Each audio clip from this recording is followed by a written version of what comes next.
కూటమి ప్రభుత్వం అధికారంలోకి వచ్చిన తర్వాత రాష్ట్రంలోని దేవాలయాలు వరుస అపచారాలకు వేదికలుగా మారతాయని వైఎస్ఆర్సీపీ నేతలు మాజీ మంత్రి వెల్లంపల్లి శ్రీనివాస్, మాజీ ఎమ్మెల్యే మల్లాది విష్ణు తీవ్రంగా మండిపడ్డారు. అమ్మవారి ఆలయంలో వరుస అపచారాలు, వివాదాలే తప్ప భక్తులకు భద్రత, గౌరవం కనిపించడం లేదని ఆవేదన వ్యక్తం చేశారు. దేవాదాయ శాఖ, విద్యుత్ శాఖ రెండింటికి ముఖ్యమంత్రి చంద్రబాబు నాయుడే అధిపతి అయినప్పటికీ ఆలయాల్లో జరుగుతున్న ఘటనలపై ప్రభుత్వం మౌనం వహించడం బాధాకరమని విమర్శించారు. ఈ కూటమి ప్రభుత్వం ఏర్పడినప్పటి నుంచి కూడా అమ్మవారి గుడిలో ఏదైతే ఈరోజు మనం అమ్మవారికి పూజించుకొని ఆ దేవస్థానంలో జరుగుతున్న అపచారాల గురించి మాట్లాడటానికి ఇక్కడ రావడం జరిగింది. ప్రతిరోజు కూడా ఏదో రకమైన అపచారం, ఏదో రకమైన వివాదాలు అమ్మవారి గుడిని పూర్తిగా కూడా ఈ యొక్క పరిపాలనలో కనబడుతుంది. ఏది ఈ కూటమి ప్రభుత్వ పరిపాలనలో స్వయంగా ఈఓ అండ్ చైర్మనే ఇరుముళ్ళిప్పే పరిస్థితి. చైర్మన్ ఈఓనే గతంలో ఇరుముళ్ళన్నీ కూడా అర్చకులు, ప్రధాన అర్చకులు, గురుభవానిలో విప్పేవాళ్ళు. ఆ శాస్త్రాలన్నీ మారిపోయి ఇదిగోండి ఈఓ గారు చేయబెడుతున్నారు, లోపల చైర్మన్ గారు చేయబెడుతున్నారు ఇరుముడి బంధాల్లో.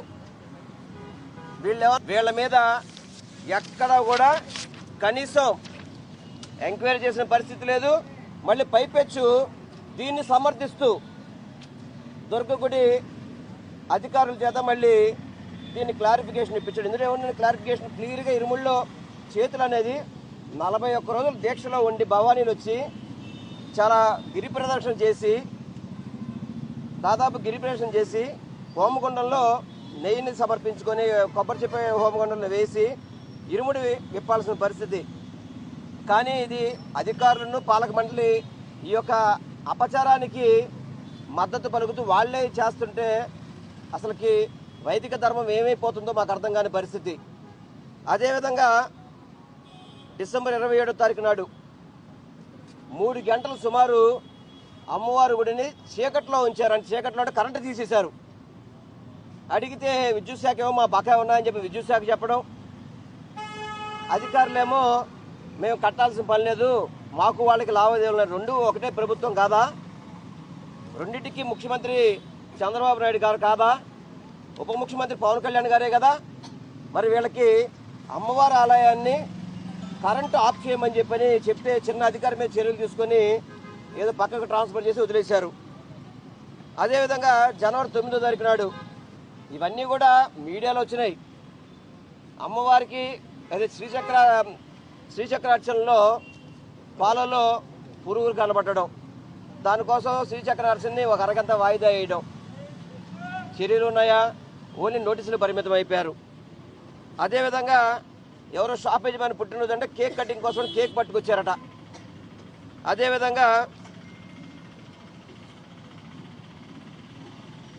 కరెంటు మన ప్రసాదాల కౌంటర్ల దగ్గర కరెంటు షాక్ కొట్టడం, అతను కూడా ఇప్పుడు హాస్పిటల్లో ఉన్నారని చెప్తున్నారు. ఇన్ని వివాదాలు అమ్మవారు కూడా చుట్టూ తిరుగుతుంటే కూటమి ప్రభుత్వం కానీ, చంద్రబాబు నాయుడు గారు కానీ, పవన్ కళ్యాణ్ గారు కానీ మాట్లాడిన పరిస్థితి లేదు.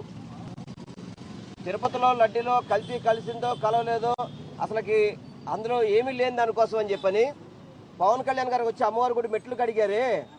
మరి ఈరోజు ఏమన్నా ఏం ప్రవేశం అంగప్రవేశం చేస్తారు వచ్చి? ఇప్పుడు ఏమన్నా ఈ జరిగిన తప్పులకి కనీసం స్పందించారా? పశ్చాత్తాప దీక్షలు దీనికి అవసరం లేదా? అయ్యా పవన్ కళ్యాణ్ గారు చెప్పండి, మీరు సనాతన ధర్మాన్ని కొత్తగా పుచ్చుకున్నారు కదా, మరి మీకు అమ్మవారి గుడిలో జరిగే అపచారాలు కనపడట్లేదా? మీరు కూడా ప్రకాశం బ్యారేజీకి అవతలే కదా ఉండేది. మీరు వచ్చిన విధానం ఆయన గుడికి మంచి చేయాలని ఆలోచించాడు కాబట్టి రాష్ట్ర ముఖ్యమంత్రిగా ఆంధ్ర రాష్ట్ర ఖజానా నుంచి 70 లక్షల రూపాయలు అభివృద్ధి నిమిత్తం జీవో ఇచ్చిన ఘనత జగన్మోహన్ రెడ్డి గారిది.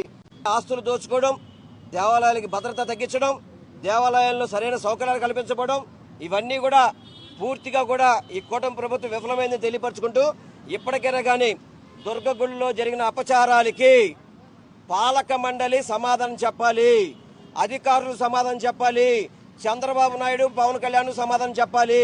ఎవరు చెప్పకపోతే మాత్రం ఇవన్నీ కూడా మీ కన్సర్న్లోనే అపచారాలు జరుగుతున్నాయని చెప్పని ప్రతి ఒక్కరు కూడా భావిస్తారు. మేము కూడా అదే ఉద్దేశంలో ఉన్నాం.